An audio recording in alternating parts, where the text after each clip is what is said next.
Hello ji and अस्सलाम वालेकुम students, तो वेलकम टू इल्म एट होम। तो बच्चों, मेरा नाम रिजवान है और हम आज से स्टार्ट कर रहे हैं पंजाब बोर्ड की मैथमेटिक्स, जो कि अभी न्यू बुक आई है 2025 में और कंटिन्यू करेगी कुछ अगले चंद सालों में। तो ये एक्सरसाइज 1.1 है जो आज हम शुरू कर रहे हैं। मगर एक्सरसाइज की जो पहला क्वेश्चन है वो आपको मिलेगा 30 मिनट्स के बाद। तो अगर आप डायरेक्ट एक्सरसाइज पे जाना चाहते हैं तो नीचे टाइम स्टैम्प दी हुई है, वहाँ से आप आगे चले जाएं। मगर अगर आप बेसिक समझना चाहते हैं एक एक कंसेप्ट का कि नेचुरल नंबर क्या होता है, रैशनल नंबर क्या होता है, इरैशनल नंबर क्या होता है, नॉन टर्मिनेटिंग डेसिमल क्या होता है, टर्मिनेटिंग डेसिमल क्या होता है, नॉन रिकरिंग क्या होता है, और क्लोजर प्रॉपर्टी क्या होती है, प्रॉपर्टीज़ हैं, कम्यूटेटिव प्रॉपर्टी क्या होती है, यानी अगर आप अच्छे बच्चे बन के अच्छा सा पढ़ना चाहते हैं, कंसेप्ट लेके पढ़ना चाहते हैं, तो फिर कंप्लीट वीडियो देखें। अगर आपने पहले क्वेश्चन पे जाना है तो फिर आप ये जंप करके जाएं एंड पे वीडियो पे, जहाँ से पहला क्वेश्चन स्टार्ट हो रहा है नीचे आपको स्टैम्प मिल जाएगी। ठीक है, सो स्टार्ट करते हैं आज का लेक्चर। अब पूरी एक्सरसाइज 1.1 डिस्कस करेंगे। सो कंसेप्ट्स में सबसे पहले जो चीज़ है वो है कि नेचुरल नंबर्स क्या होते हैं। तो नेचुरल नंबर हमने पढ़ा हुआ है कि भाई ऐसे नंबर्स जो कहाँ से स्टार्ट होते हैं, 1 से स्टार्ट होते हैं और कंटिन्यू होते हैं सो ऑन। 1 2 3 4 5 6 7 जितने भी ये नंबर्स आगे जाते जाएंगे 1 से आगे, ये सारे के सारे नेचुरल नंबर है।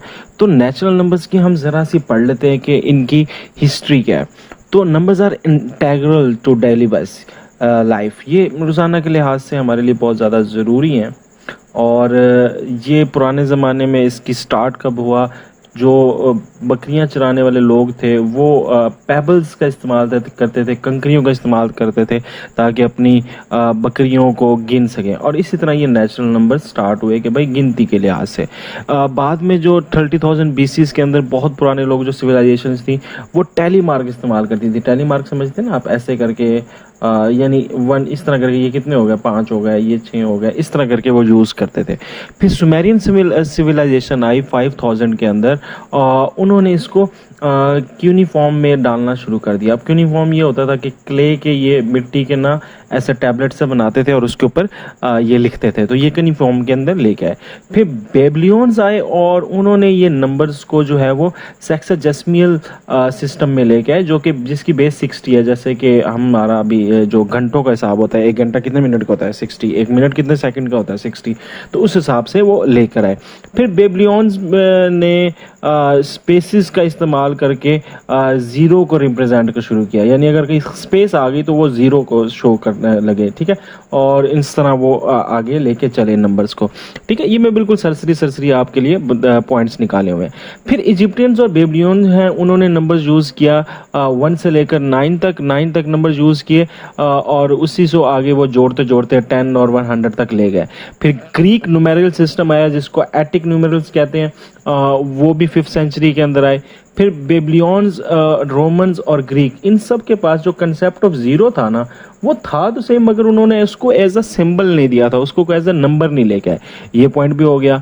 फिर बहुत सारी सिविलाइजेशन आई, जैसे कि चाइनीज़ की सिविलाइजेशन थी, एज़टेक्स थी, ये बहुत पुरानी सिविलाइजेशन है। उन्होंने पोजिशनल नोटेशन सिस्टम जो है वो मुतारिफ कराया। अच्छा, फिर रोमन्स ने क्या किया, टैली मार्क वाला सिस्टम रखा, यानी 1, ये 2 हो गया, ये 3 हो गया, और फिर ये 4 हो गया, और ये 5 के लिए V का और 10 के लिए X का जो है वो शुरू किया। तो इस तरह करके ये जो है वो बहुत ज़्यादा रोमन, जिससे रोमन गिनती कहते हैं, वो आज भी है, वो चले। मगर इन्होंने भी ज़ीरो को सिंबलाइज नहीं किया। तो फिर क्या हुआ, अच्छा ये देख लीजिएगा, ये डिफरेंट वो लेटर्स की आपको एग्जांपल दी हुई है। ठीक है, तो उसके बाद फिर हुआ क्या, फिर हुआ यूँ कि ज़ीरो का कंसेप्ट जो है वो आया। और वो कौन लेके आया, कंसेप्ट ऑफ ज़ीरो जो है वो मायन सबसे पहले लाए थे और अपने कैलेंडर में इस्तेमाल कर रहे थे। ठीक है, बट जो मेन जाता है सहरा, वो जाता है ब्रह्मा गुप्ता। ठीक है, इसने जो है वो स्टार्ट किया, इसको जो है वो क्रेडिट दिया जाता है। इसने ज़ीरो को सिंबलाइज किया 628 AD में। ये MCQs में आ सकती हैं चीज़ें, इसलिए मैंने बहुत ज़्यादा डिटेल में मेंशन की हुई हैं। तो अबू मोहम्मद अल ख्वारिज़मी, ये वो मैथमेटिशियन है, मुसलमान साइंटिस्ट हैं, जिन्होंने हिंदू और अरेबिक न्यूमेरिकल सिस्टम लेके आया, जो आज भी इस्तेमाल होता है। ठीक है, ये वाला, तो ये सिस्टम जो है वो लेके आए। ठीक है, तो ये ले गया है। उसके बाद फिबोनाची है, ये इटालियन मर्चेंट थे। इन्होंने इस अरब वाले तिजारत करते हुए इसका ये न्यूमेरिकल सिस्टम सीखा और यूरोप में 1202 के अंदर ये मुतारिफ करवा दिया और आज ये अकाउंटिंग और बिजनेस में भी यूज़ हो रहा है। फिर यही सिस्टम जो है अरब और नुमेरल जो है ये आहिस्ता आहिस्ता यूरोप के अंदर क्या हो गया, इंट्रोड्यूस्ड हो गया और उसके बाद फिर ये कैलकुलेशंस के अंदर चलता गया। ठीक है, ये तो हो गई हिस्ट्री।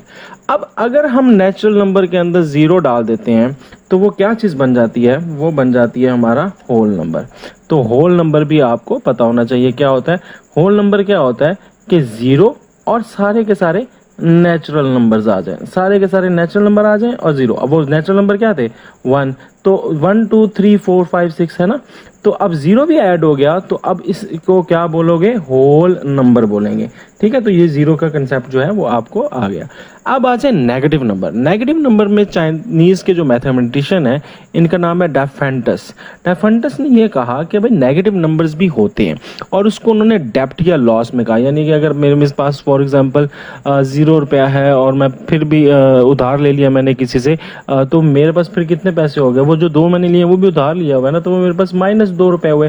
तो ये नेगेटिव का कंसेप्ट जो है ये लेके आए डाफेंटस और इसको इन्होंने नुकसान या कर्ज के फॉर्म में मुतारिफ कराया। फिर ब्रह्म गुप्ता जो हैं, ये जो इंडियन मैथमेटिशियन है, इन्होंने 7th सेंचुरी के अंदर सेट ऑफ इंटीजर्स बनाया। अब इंटीजर्स क्या होते हैं, इंटीजर्स में क्या होते हैं, होल नंबर में क्या था, ये था ना, ज़ीरो भी आ गया और नेचुरल नंबर भी आ गए। अब इंटीजर में क्या होगा, नेगेटिव नंबर्स भी आ जाएंगे, नेगेटिव इंटीजर्स भी आ जाएंगे। ठीक है, तो इसको क्या बोलेंगे कि अब ये सारे के सारे क्या कहलाएंगे, आपके इंटीजर्स, यहाँ भी और इस तरह भी कंटिन्यू हो जाएंगे, तो ये आपके क्या कहलाएंगे, इंटीजर्स। ठीक है, तो अब ये 3 चीज़ें हो गई। तो नेचुरल नंबर में 1 से लेकर आ गए, ज़ीरो मिल गया तो होल नंबर, नेगेटिव मिल गया तो इंटीजर। ठीक है, फिर एक साइंसदान आए, नाम था पैथागोरस। ये 500 BC के अंदर इन्होंने पहली दफ़ा जो कंसेप्ट है वो फ्रैक्शन का कंसेप्ट लेके आए। अब फ्रैक्शन क्या चीज़ है, फ्रैक्शन होता है बटा में लिखना, तो 2/3, 6/4, 3/9। तो ये जो चीज़ फ्रैक्शन में लेके आए, इसको क्या किसने इंट्रोड्यूस कराया, पैथागोरस ने। और ऐसे नंबर जिनको आप बटा में लिख सको, P/Q की फॉर्म में लिख सको, और नीचे वाला जो है वो कभी भी ज़ीरो नहीं होना चाहिए। ठीक है, आपका नीचे वाला ज़ीरो नहीं होना चाहिए, तो ऐसे नंबर को क्या बोलते हैं, रैशनल नंबर। यानी देखो कोई भी चीज़ आप देखो, 3/1 लिखोगे जो कि 3 होता है, या 6/3 लिखोगे जो कि 2 होता है, ये भी रैशनल नंबर होगा। ठीक है, क्योंकि इसको भी आप बटा में लिख सकते हो। ठीक है, अच्छा, अब जब बटा को आप सॉल्व करते हो ना, फ्रैक्शन को आप सॉल्व करते हो, तो आपके पास 3 तरह के आंसर आते हैं। अब वो समझ लें, वो भी रैशनल नंबर्स में आ जाते हैं। ठीक है, वो सारे के सारे रैशनल नंबर्स में आ जाएंगे। अब गौर समझने वाली बात है कि रैशनल नंबर तो हो गया ना जो उसको आप फ्रैक्शन फॉर्म में लिख सके।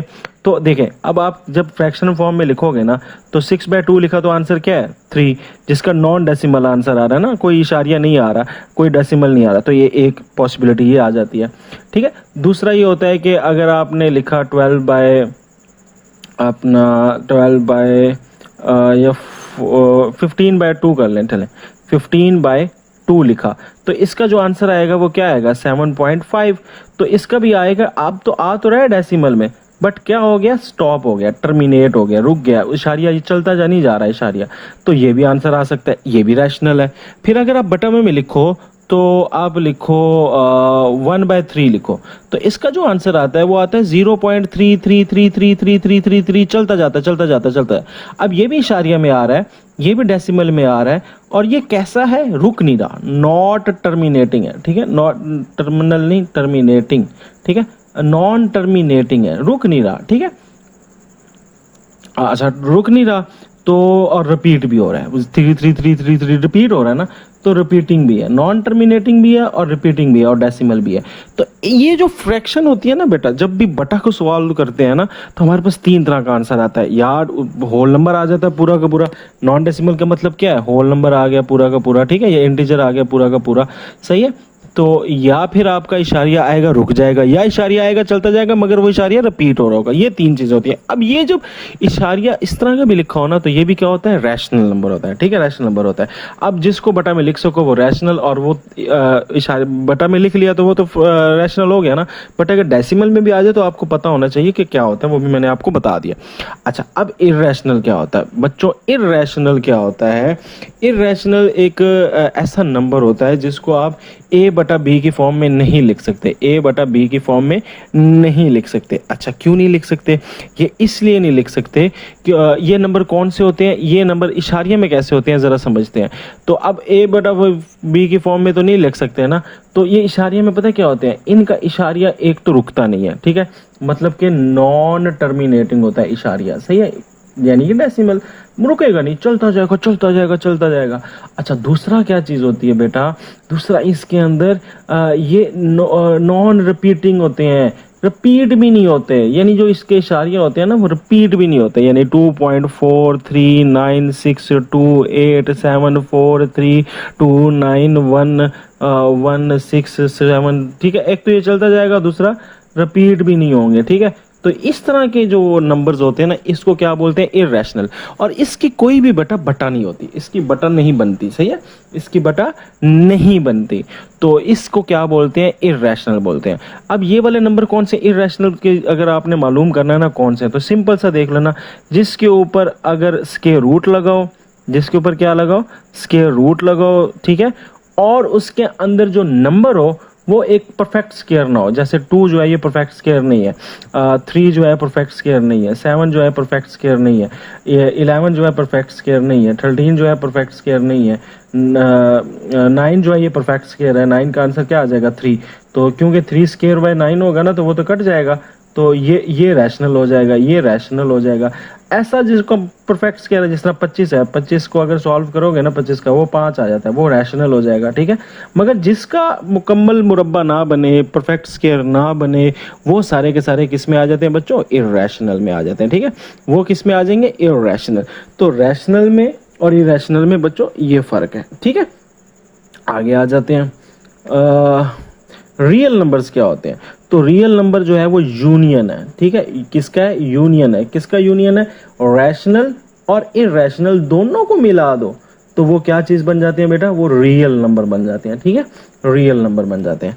अच्छा, अब इसके रियल नंबर के जो मैटिशियन हैं वो कौन है, ये कंसेप्ट वही आ रहा है कि इसने रिचर्ड डैडकिन है, इन्होंने इसकी डेफिनेशन की रियल नंबर की, और इसमें रैशनल नंबर और इर्रेशनल नंबर दोनों को डाल दिया। ठीक है, the real number are used to क्या इस्तेमाल होते हैं, वेलोसिटी फाइंड करने के लिए, स्पीड फाइंड करने के लिए, डिस्टेंस फाइंड करने के लिए, प्रॉफिट लॉस बिजनेस के अंदर, और ये इसके आगे एप्लीकेशंस लिखी हुई हैं where we use the real numbers. तो आपका ये बोल्ड आंसर है।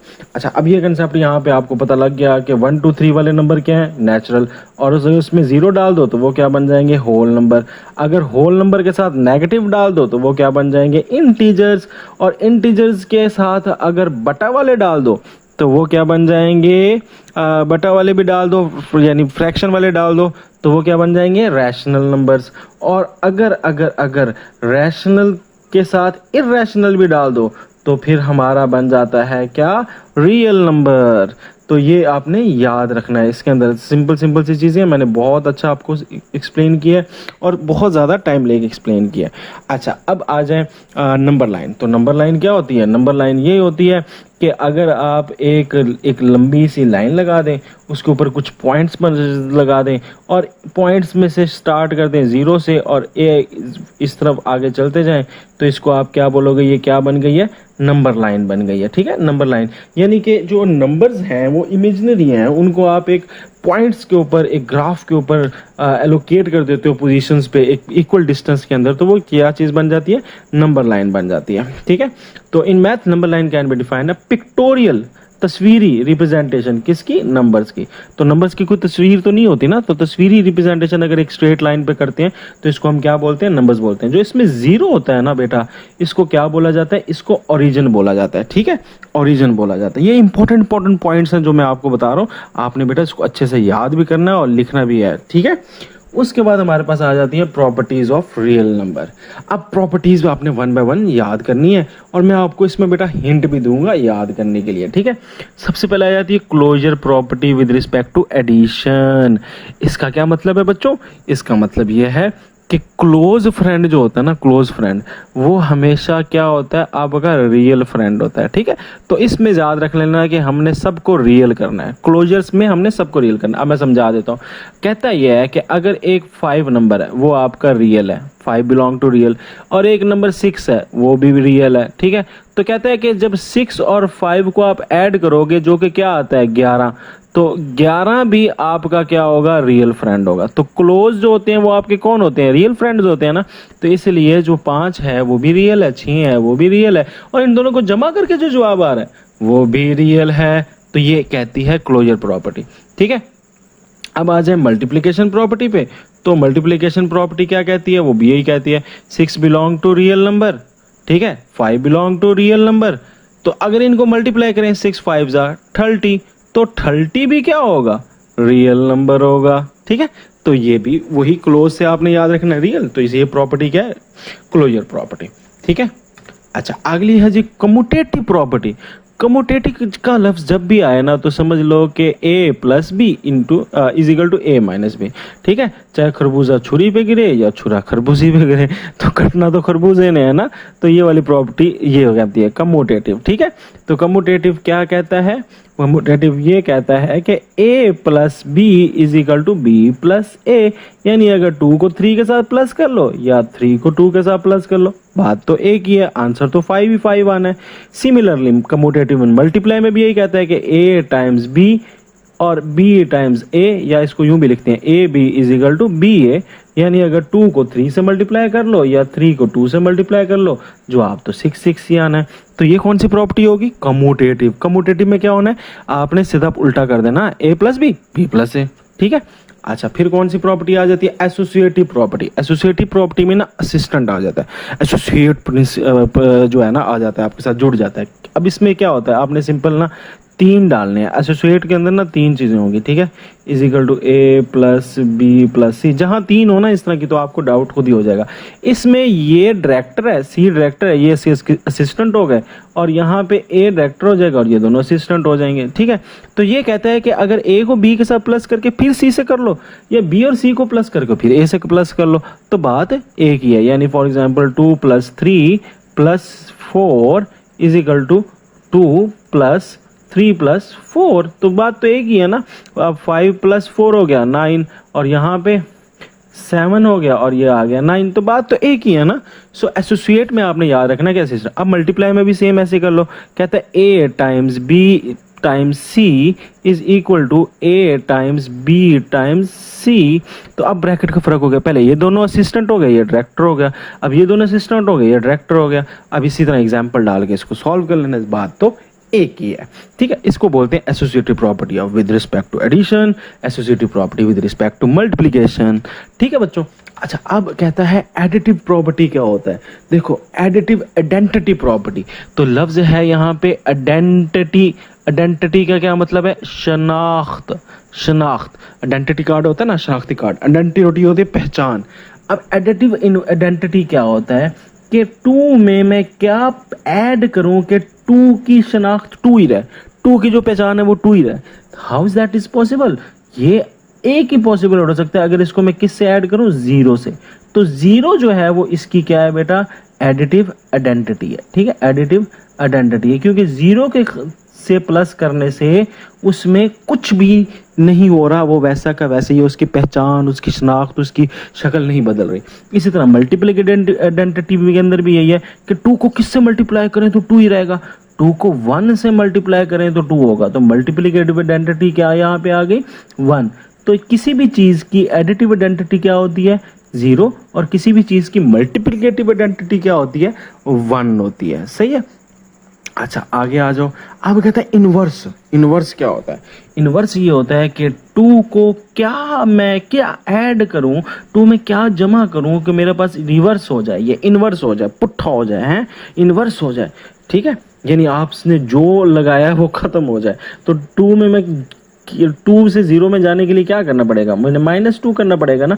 तो ये जो -2 होगा ना, ये इसकी क्या होगी, ये इसकी एडिटिव इनवर्स होगा, एडिटिव इनवर्स। यानी 2 को -2 से कर दोगे तो उसका एडिटिव इनवर्स होगा कि जवाब क्या आ जाए, 0 आ जाए। इसको बोलते हैं एडिटिव इनवर्स। इसी तरह -6 है तो -6 का जो एडिटिव इनवर्स क्या होगा, +6 होगा, तो क्योंकि उसके साथ जवाब 0 आ जाएगा। ठीक है, उसका साइन इनवर्स कर दो, उसका इनवर्स निकल आता है। मल्टीप्लिकेटिव इनवर्स क्या होता है कि 6 को किससे मल्टीप्लाई करूं तो आंसर 1 आ जाए। तो 1/6 से करूंगा ना, तो ये जो है ये इसकी मल्टीप्लिकेटिव आइडेंटिटी है। ठीक है, ये इसकी क्या है, मल्टीप्लिकेटिव आइडेंटिटी। ठीक है, समझ आ गई बच्चा। तो ये आपका है। इसी तरह अगर 1/7 है तो इसकी मल्टीप्लिकेटिव आइडेंटिटी क्या होगी कि 1 आ जाए, आंसर 1 लाना है ना, तो 7 से करेंगे तो 7 से कट जाएगा तो 1 आ जाएगा। तो ये 7 इसकी मल्टीप्लिकेटिव 1/7 की मल्टीप्लिकेटिव आइडेंटिटी क्या होगी, 7, और 7 की क्या होगी 1/7, तो बटा में उल्टा कर देना है, तो ये इसके। इसी तरह अगर मैं आपसे कहूँ कि 2/3 की मल्टीप्लिकेटिव आइडेंटिटी क्या होगी, तो 2/3 को किससे मल्टीप्लाई करूँ तो 1 आएगा, तो 3/2 से करना पड़ेगा। तो ठीक, ये इसकी मल्टीप्लिकेटिव आइडेंटिटी ये होगी। ठीक है, उल्टा कर देना अपनी बटा। अच्छा जी, अब आ जाती है हमारे पास डिस्ट्रीब्यूटिव। तो डिस्ट्रीब्यूटिव प्रॉपर्टी में पता है क्या है, डिस्ट्रीब्यूट कर देना। ये देखो a + b, ठीक है, मल्टीप्लाई बाय c। ठीक है, लेट से ये है, सही है। तो अब ये प्रॉपर्टी क्या कहती है, ये कहती है कि आप a को b से मल्टीप्लाई कर दो और a को c से मल्टीप्लाई कर दो और फिर प्लस कर लो, यानी ab + ac। तो अब a b के साथ भी मल्टीप्लाई हो गया, c के साथ भी होगा, फिर ऐड कर लो, या इन दोनों को पहले मल्टीप्लाई कर लो फिर ऐड कर लो। ठीक है, तो अब वो इस प्रॉपर्टी को क्या बोलते हैं, डिस्ट्रीब्यूटिव प्रॉपर्टी। डिस्ट्रीब्यूट क्या होता है, तकसीम कर देना। तो इसमें आपने तकसीम कर देना है, यानी a को b के साथ तकसीम कर दिया और a को c के साथ तकसीम कर दिया, दो हिस्से बना दिया ना, तकसीम कर दिया। तो डिस्ट्रीब्यूट से याद रखना, तकसीम इस तरह करके ये distributive property of multiplication over addition आ जाता है। सही है। अच्छा, अब आपके पास प्रॉपर्टीज आ गई इक्वालिटी की और इनइक्वालिटी की। तो पहले इक्वालिटी और इनइक्वालिटी के सिंबल्स को आप समझ लें। तो इक्वालिटी और इनइक्वालिटी का सिंबल क्या होता है वो आपको पता होना चाहिए। ये इक्वालिटी का सिंबल है और इनइक्वालिटी के ये 4 सिंबल हैं। ठीक है, अगर ये इस तरह के सिंबल लगे हुए हैं तो ये इक्वालिटी के हैं, इनइक्वालिटी के हैं। अगर इस तरह के लगे हैं तो ये इक्वल के हैं। सही है, सिंपल सिंपल। तो ट्रैकोटोमी प्रॉपर्टी क्या होती है, तो ट्रैकोटोमी प्रॉपर्टी ये कहती है कि भाई देखो, अगर कोई दो नंबर है ना तो उसकी 3 पॉसिबिलिटी है, या a बड़ा है छोटा है b से, या a बड़ा है b से, या a इक्वल है b के। तो ये 3 ही पॉसिबिलिटी हो सकती हैं, या तुम मुझसे बड़े हो या तुम मुझसे छोटे हो या हम दोनों बराबर हैं, एक ही चीज़ हो सकती है। ये 3 पॉसिबिलिटीज हो सकती है ना, तो इसको क्या बोलते हैं, ट्राई। ट्राई का मतलब क्या है, 3। ठीक है, और कोटोमी मतलब 3 तरह की उसकी पॉसिबिलिटीज आ रही हैं। ठीक है, तो जैसे ये है ना 5 और 6। अब इन तीनों में से कौन सी प्रॉपर्टी है कि 5 जो है वो छोटा है 6 से, तो इनमें से एक लग जाएगी। अगर मैं कहूँ 6 और 6, तो इनमें दोनों में से कौन सी प्रॉपर्टी लगेगी, ये, यानी एक पॉसिबिलिटी है इस प्रॉपर्टी को बोलते हैं ट्रैकोटोमी प्रॉपर्टी। अच्छा, आगे रिफ्लेक्सिव प्रॉपर्टी क्या होता है। रिफ्लेक्सिव प्रॉपर्टी ये कहता है जिसमें रिफ्लेक्स क्या होता है, अपनी अक्स, अपने आप को ही देखना। ठीक है, तो रिफ्लेक्स क्या, अपना ही अक्स देखना ना। तो अब देखो बी का अक्स क्या होगा, बी, ए का अक्स क्या होगा, ए, 5 का अक्स क्या होगा, 5। तो इस प्रॉपर्टी को क्या बोलते हैं, रिफ्लेक्सिव प्रॉपर्टी। ठीक है। अच्छा, अगली प्रॉपर्टी आ जाती है सिमेट्रिक प्रॉपर्टी। अच्छा बच्चों, सिमेट्रिक प्रॉपर्टी क्या होता है, सिमेट्रिक प्रॉपर्टी ये होता है कि अगर a है, ठीक है, इजिकल टू है b के, तो आप इसको यूं भी लिख सकते हो, b इजिकल टू a। ठीक है, फर्क पड़ रहा है कि a b के बराबर है या b a के बराबर है, बात तो एक ही है। इस प्रॉपर्टी को क्या बोलते हैं, सिमेट्रिक प्रॉपर्टी। अच्छा, आगे आ जाता है ट्रांजिटिव प्रॉपर्टी। अब ट्रांजिटिव प्रॉपर्टी में क्या होगा, एक ट्रायंगल बनेगा, देखना कैसे। अगर a बराबर है b के और b बराबर है c के, a बराबर है b के और b बराबर है c के, तो लाजमी बात है कि a बराबर होगा c के। ठीक है, लेट्स से ना 2 बराबर है 2 के और b को भी 2 ले लो, 2 बराबर है 2 के। ठीक है, तो इसका मतलब a भी बराबर होगा c के। तो इसको क्या बोलेंगे, इसको बोलेंगे ट्रांजिटिव प्रॉपर्टी। ठीक है, ट्रांजिटिव प्रॉपर्टी। ट्रांजिटिव में प्रॉपर्टी क्या होगी कि दो बंदे आपस में बराबर हैं, दूसरा तीसरे का बराबर है, तो पहले वाला तीसरे वाले के बराबर होगा। ठीक है, ये पहले वाला हो गया ना, पहले वाला दूसरे वाले के बराबर है, दूसरे वाला जो है वो तीसरे वाले के साथ बराबर है, तो तीसरे वाला जो होगा वो पहले वाले के बराबर हो जाएगा। ठीक है, तो ये प्रॉपर्टी क्या थी, ट्रांजिटिव प्रॉपर्टी। अच्छा, एडिटिव प्रॉपर्टी क्या है, एडिटिव प्रॉपर्टी का मतलब ये होता है कि देखो बच्चों, अगर ए और बी जो है वो इक्वल हैं, तो ए में भी थोड़ा सा ऐड कर दो सी और बी में भी ऐड कर दो थोड़ा सा सी, तो फिर भी क्या होगा, बराबर होगा। अगर 5 रोटियां इधर पड़ी हैं और 5 रोटियां इधर पड़ी हैं और दोनों बराबर हैं, तो दो दो रोटियां इसमें डाल दो, दो रोटियां इसमें डाल दो, अब भी रोटियां कितनी होगी, बराबर ही होंगी ना। तो वही बात होगी कि ए अगर बी के बराबर है, तो अगर ए में बी सी ऐड कर दो या बी में सी ऐड कर दो, तो दोनों को अगर दोनों सेम काम अगर आप दोनों साइडों पे करोगे तो फिर भी वो क्या रहेगा, बैलेंस रहेगा, बराबर रहेगा। इस प्रॉपर्टी को क्या कहते हैं, एडिटिव प्रॉपर्टी। सेम इसी को बोलते हैं मल्टीप्लिकेटिव प्रॉपर्टी। कैसे, अगर ए और बी इक्वल हैं आपस में, तो ए में थोड़ा सा सी डाल दो और बी में भी थोड़ा सा सी डाल दो, तो बराबर ही रहेगा ना। अगर 5 और 5 बराबर हैं, तो 5 में 3 प्लस 3 मल्टीप्लाई कर दो, या 5 में इधर भी 3 पे मल्टीप्लाई कर दो, तो बात तो एक ही रहेगी ना। ठीक है, तो ये कहने का मकसद है मल्टीप्लिकेटिव प्रॉपर्टी। इसी तरह multiplicative property with respect to cancellation property with respect to addition. ये क्या होता है कि अगर ए सी के साथ प्लस हो रहा है, इधर भी ए बी के साथ क्या प्लस हो रहा है, सी ही प्लस हो रहा है, तो ये सेम सेम है ना, दोनों चीजों पे है ना। अब निकाल दो, पहले ऐड कर रहे थे, अब निकाल दो, कैंसिलेशन में निकाल दो, तो ये किसके बराबर हो जाएगा, ए और बी के बराबर हो जाएगा। ये एक दूसरे से कैंसिल हो जाएंगे क्योंकि सेम चीज है ना। ये देखो, एक इधर तकड़ी है और एक इधर तराजू है, ठीक है। इस तराजू में 5 आम है और इस तराजू में भी 5 आम है, तो आप क्या करोगे, तो इधर से भी 2 निकाल दो, इधर से भी 2 निकाल दो, कैंसिल कर दो ना 2, तो बाकी कितने बच गए, अभी भी इधर 3 बच गए, इधर भी इधर 3 बच गया, ठीक है। तो ये सिंपल सी चीज है, कैंसिलेशन हो जाती है, बराबर। इसी तरह मल्टीप्लिकेशन में भी कैंसिलेशन हो जाती है। कैसे, वो देखो कि अगर 4 के साथ 5 मल्टीप्लाई हो रहा है, इधर भी सॉरी ए के साथ अगर सी मल्टीप्लाई हो रहा है, ठीक है, ए के साथ अगर इधर सी मल्टीप्लाई हो रहा है, ए के साथ अगर इधर सी मल्टीप्लाई हो रहा है और इधर भी बी के साथ भी सी मल्टीप्लाई हो रहा है, दोनों जगह सी मल्टीप्लाई हो रहा है ना, तो निकाल दो, कैंसिल कर दो, सिर्फ ए और बी बच गए बीच में। तो ये क्या होगी, कैंसिलेशन प्रॉपर्टी। अब आ जाती है इनइक्वालिटीज की प्रॉपर्टीज। अब इनइक्वालिटीज के ऊपर हम फोकस करेंगे, ठीक है। इनइक्वालिटीज में ट्रांजिटिव पीछे पड़ा था ना, पहले वाला दूसरे का दोस्त है, दूसरे वाला तीसरे का तो बराबर है, तो पहले वाला और तीसरे वाला आपस में बराबर होगा। सेम इसमें भी यही है, अगर ए जो है वो बड़ा है बी से और बी जो है वो बड़ा है सी से, तो ए जो है वो बड़ा होगा सी से। 3 बंदे आ गए। ट्रांजिटिव में मैंने बताया था ना, ट्रायंगल बनता है, ए जो है वो बड़ा है बी से, तो बी बड़ा है सी से, तो पहले वाला आखिरी वाले के बड़ा हो जाएगा, ए बड़ा हो जाएगा सी से। या यूं कर लो, ए छोटा है बी से तो बी छोटा है सी से, तो ए और सी ए जो है वो छोटा होगा सी से, ठीक है। इसको उल्ट भी कर ले तो एक ही बात है। ये ट्रांजिटिव है, जिसमें ट्रांजिटिव में कितने आ जाते हैं, 3 आ जाते हैं। अच्छा, फिर जो इसके अंदर एडिटिव प्रॉपर्टी आ जाती है। देखो, अगर ए जो है वो बड़ा है बी से, तो ए में अगर आप सी ऐड कर दो या बी में अगर आप सी ऐड कर दो, तो बात तो ऐसी है ना, जो बड़ा था वो बड़ा ही रहेगा क्योंकि बराबर चीज ऐड कर रहे हो। लेट से देखो, 2 जो है वो छोटा है 5 से, ऐसे ही है ना। अब इधर भी आप 1 प्लस कर दो, इधर भी आप 1 प्लस कर दो, अब दोनों चीज जगहों पे साइडों में बराबर चीज ऐड की है ना, तो ये 3 हो गया, ये 6 हो गया, अभी भी 6 बड़ा है, अभी भी ये साइड बड़ी है, ठीक है।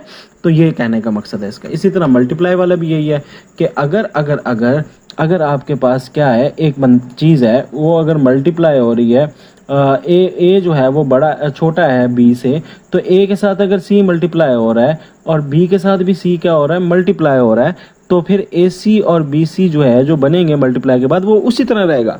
हाँ, एक काम चीज़ याद रखनी है, यहाँ पे मल्टीप्लाई में इंपॉर्टेंट चीज़ है। अगर ए बड़ा है बी से और ए के साथ आप क्या मल्टीप्लाई करते हो, ए के साथ आप माइनस सी मल्टीप्लाई करते हो, और इधर भी ए के बी के साथ आप माइनस सी मल्टीप्लाई करते हो। जब माइनस को मल्टीप्लाई करोगे, माइनस नंबर मल्टीप्लाई होगा, तो ये फिर बेटा रिवर्स हो जाएगा, साइन उल्टा हो जाएगा, साइन की पोजीशन चेंज हो जाएगी, यूं हो जाएगा। तो माइनस ए सी और माइनस बी सी, अब ये साइन उल्टा हो जाएगा। इसको ज़रा समझते हैं कैसे। देखो, 2 जो है वो छोटा है किससे, बी से ना, बी आप कर लो 5, ठीक है। 2 छोटा है 5 से, अगर 2 के साथ मैं -1 मल्टीप्लाई कर दूं, इधर भी 5 के साथ मैं -1 मल्टीप्लाई कर दूं, तो ये हो गया -2, ये हो गया -5, तो कौन बड़ा हो गया अब, -5 बड़ा होता है क्या -2 बड़ा होता है? ऑफ कोर्स -2 बड़ा होता है ना, माइनस में जो छोटा होता है वो बड़ा होता है, तो ये -2 बड़ा हो गया। सो एक बात याद रखनी है कि जब मल्टीप्लाई सेम नंबर से करोगे, सो अगर माइनस से मल्टीप्लाई करोगे तो उसका मुंह चेंज हो जाएगा, उसका साइन चेंज हो जाएगा, ठीक है। इसके बाद cancellation with property with respect to addition, वो भी सिंपल है। ये देखो, ए जो है वो बड़ा है छोटा है लेट से बी से, तो ए के साथ आप सी ऐड कर रहे हो और इधर भी बी के साथ सी ऐड कर रहे हो, तो अगर ये कैंसिल हो जाएंगे तो फिर भी बात वही रहेगी। अच्छा, अब इधर आ गया कैंसिलेशन मल्टीप्लाई वाली, तो वो भी सेम इसी तरह है। अगर ए सी है वो बड़ा है बी सी से, अगर सी सी कैंसिल हो जाएगा ना, तो कैंसिल क्यों हो जाएगा, क्योंकि इधर भी है और इधर भी है, तो फिर भी वही चीज़ रहेगी, ए बड़ा रहेगा। हाँ, अगर माइनस ए सी है और इधर है माइनस बी सी, और अगर माइनस माइनस को भी कैंसिल कर दोगे, तब ए जो है वो बी के साथ बड़ा नहीं रहेगा, साइन चेंज हो जाएगा। अगर माइनस है तो वो कैंसिल होगा, तो साइन चेंज हो। नेक्स्ट प्रॉपर्टी है डिवीजन प्रॉपर्टी, और डिवीजन प्रॉपर्टी में ये कहता है कि लेट से आपके पास एक नंबर है ए और एक नंबर है बी, और ए जो है वो छोटा है बी बड़ा है। तो कोई भी आप एग्जांपल ले लें, अगर आप ले लें फॉर एग्जांपल 3 छोटा है और आप कह लें 6 बड़ा है, ठीक है। कहता है कि अगर आप इसको किसी और नंबर से डिवाइड करते हो, ठीक है, लेट से मैं डिवाइड कर देता हूँ, इसको 2 से कर देता हूँ, इसको भी 2 से कर देता हूँ, सेम नंबर से अगर डिवाइड कर देता हूँ, तो जो आंसर आएगा इन दोनों का वो इक्वल, ये जो बीच में साइन है ये ऐसे ही रहेगा, यानी जो आंसर आएगा ये छोटा ही होगा और ये बड़ा ही होगा, इस पे फर्क नहीं पड़ेगा, ठीक है। अब मगर एक केस में फर्क पड़ सकता है, अगर ये जो मैंने डिवाइड किया है नंबर ये नेगेटिव हो, यानी कि लेट से अगर मैं 3 और 6, एक दो नंबर हैं जिसमें 3 जो है वो छोटा है 6 से, मगर अगर इसको मैं डिवाइड करूं किसके साथ, ऐसे नंबर के साथ जो नेगेटिव इंटीजर हो, ठीक है, नेगेटिव हो, तो फिर क्या होगा, फिर इसका जो पहले कौन छोटा था, 3 छोटा था ना, बट अब क्या होगा, 3 बड़ा हो जाएगा, यानी ये साइड बड़ी हो जाएगी और साइन जो है आपका फ्लिप हो जाएगा, चेंज हो जाएगा। सो ये एक कंडीशन है, ठीक है। तो नेक्स्ट आ जाती है यानी नेगेटिव साइन आएगा तो आपका जो इनइक्वालिटी का साइन होगा वो फ्लिप हो जाएगा, अगर इस तरफ था तो वो दूसरी साइड पे हो जाएगा, ठीक है, लाइक मल्टीप्लाई में जैसा था।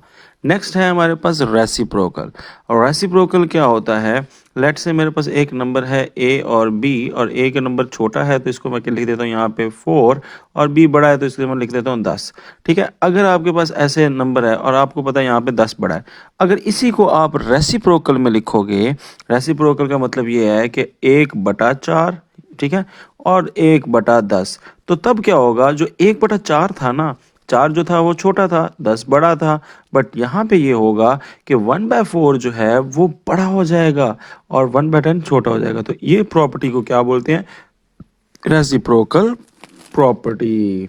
अब आ जाती है आपकी एक्सरसाइज, और एक्सरसाइज में हमने अब पहला क्वेश्चन हमें जो उसने कहा है वो ये कहा है कि आइडेंटिफाई करो कि भाईजान कौन सा नंबर रैशनल है और कौन सा इरेशनल है।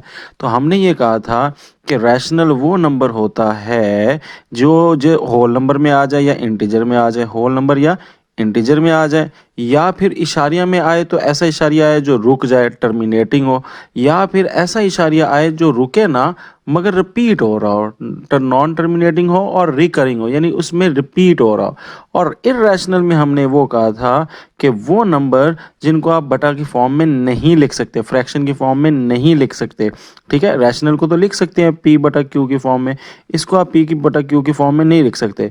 तो फिर ये कौन से नंबर्स होते हैं, बेसिकली वो नंबर होते हैं जो परफेक्ट स्क्वायर नहीं होते और उनके ऊपर स्क्वायर रूट लगा होता है, एक चीज़। और दूसरी, अगर आपके पास डेसिमल में आ जाए तो वो डेसिमल जो रुके भी ना, नॉन टर्मिनेटिंग रुके भी ना, और नॉन रिकरिंग यानी कि क्या हो, रिपीट भी ना हो, ठीक है। तो ऐसे नंबर्स को हम क्या बोलते हैं, ऐसे नंबर्स को हम बोलते हैं इर्रेशनल नंबर। तो अब पहला क्वेश्चन, पहला देखें क्या है, 2 है, उसके बाद 3 5 3 5 3 5, यार देखें चलता जा रहा है चलता जा रहा है चलता जा रहा है।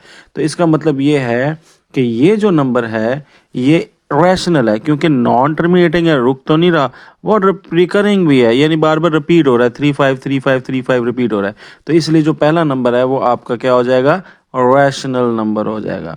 अच्छा, नेक्स्ट आ जाते हैं क्वेश्चन नंबर 2 पे, पार्ट नंबर 2 पे। तो पार्ट 2 में कहता है 0.6, और 0.6 के ऊपर लगी है बार।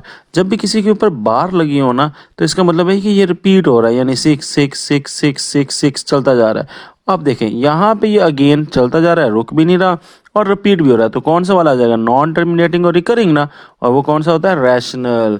तो ये पार्ट 2 भी आपका क्या हो जाएगा, रैशनल नंबर हो जाएगा। नेक्स्ट देखें तीसरा पार्ट, कहता है 2.23 6067 और चलता जा रहा है। अब यहाँ पे 6 आ गया और फिर 0 आ गया, फिर 6 आया, फिर 7 आया, रिपीट तो नहीं हुआ ना। 60 अलहदा चीज़ है, 67 अलहदा चीज़ है, कोई भी चीज़ रिपीट नहीं हो रही, नॉन रिकरिंग है और रुक भी नहीं रहा। डॉट डॉट डॉट का मतलब क्या होता है, रुक भी नहीं रहा। तो ऐसा नंबर जो नॉन टर्मिनेटिंग हो, रुके भी ना, और नॉन रिकरिंग हो, चलता जाए चलता जाए चलता जाए चलता जाए और रिपीट भी ना हो, तो उसे क्या बोलते हैं, इरेशनल नंबर। तो तीसरा जो है वो हमारा क्या हो जाएगा, इरेशनल नंबर। ठीक है बेटा। नेक्स्ट हमारे पास क्या है, क्वेश्चन नंबर 4, अंडर रूट 7। तो मैंने अभी बताया था कि कोई भी ऐसा नंबर हो जो अंडर रूट 7 है, इसको जब आप कैलकुलेटर पे लिखोगे तो आपका answer non terminating non recurring आएगा, यानी रुकेगा भी नहीं और रिपीट भी नहीं हो रहा होगा। तो इसलिए ये भी क्या होते हैं, इरेशनल नंबर में आएगा। ठीक है।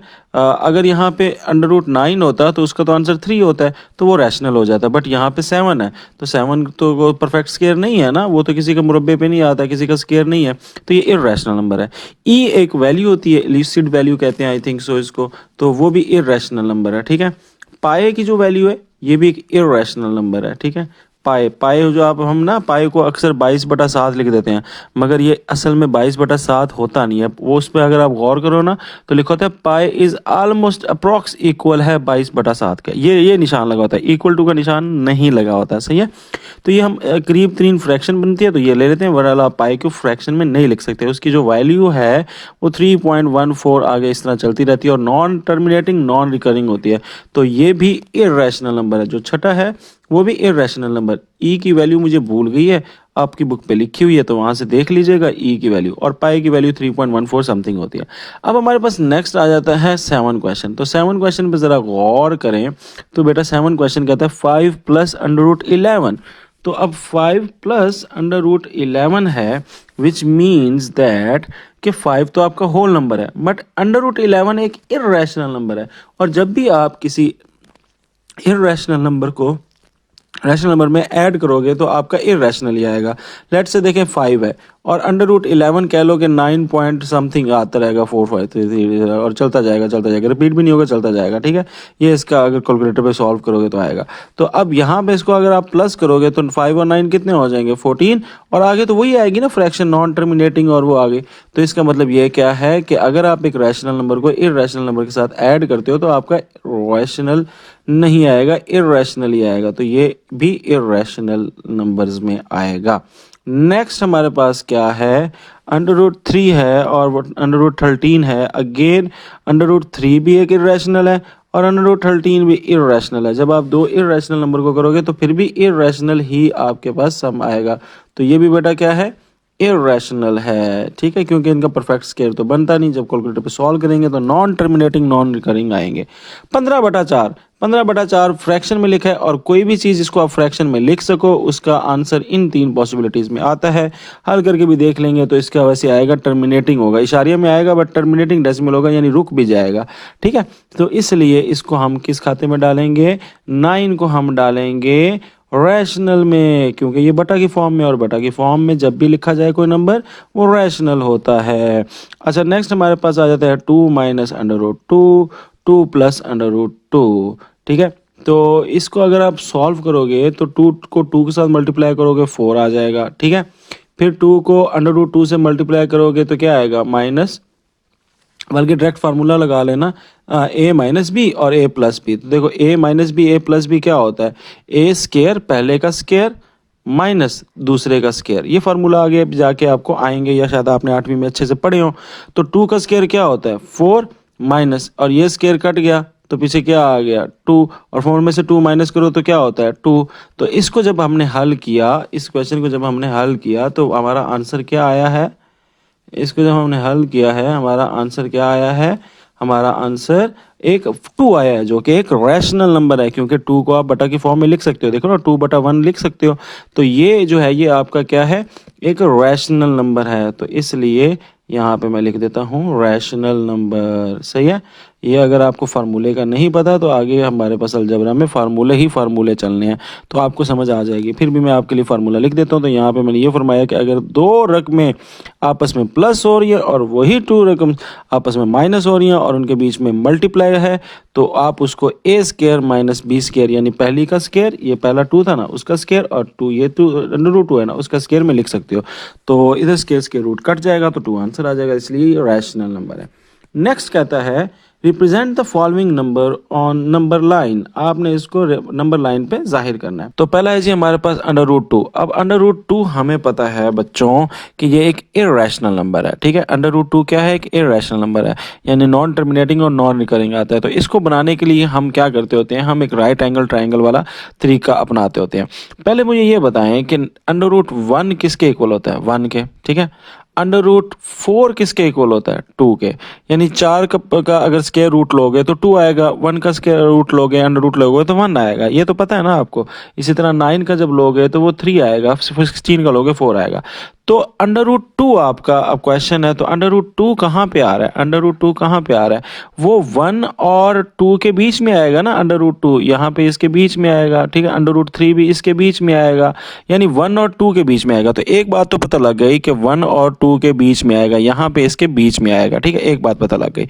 तो अब हम इसको बीच में बना लेते हैं। कैसे बनाएंगे, सबसे पहले आपने क्या करना है, यहाँ पे आपको पता लग गई कि वन और टू के बीच में आएगा, तो इतना तो पता हो गया कि वन तो पूरा का पूरा लगना ही है, ठीक है। अब वन आपका लगना ही है, तो यहाँ पे जब वन आपका लगना ही लगना है तो इसको मैं कह लेता हूँ, यहाँ पे ना एक फार्मूला होता है, एक चीज़ होती है, इसे कहते हैं राइट एंगल ट्राइंगल। अब राइट एंगल ट्राइंगल हमने बेसिकली यहाँ पे बनाना है, सही है।